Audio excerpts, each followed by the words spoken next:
Mali naman yung testing mo, boss. Tensile strength ang skating ng fishing line. Hindi ganyan. Abrasion testing yung ginagawa mo.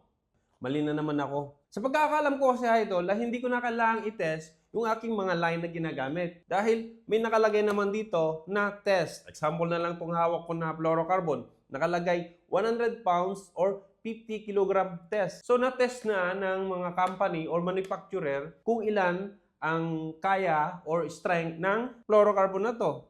Tulad ng braid line na to, 90 pounds. So, hindi ko na kailangang i-test. Kung ipoprove ko na ito ay 90 pounds talaga, i-retest ko.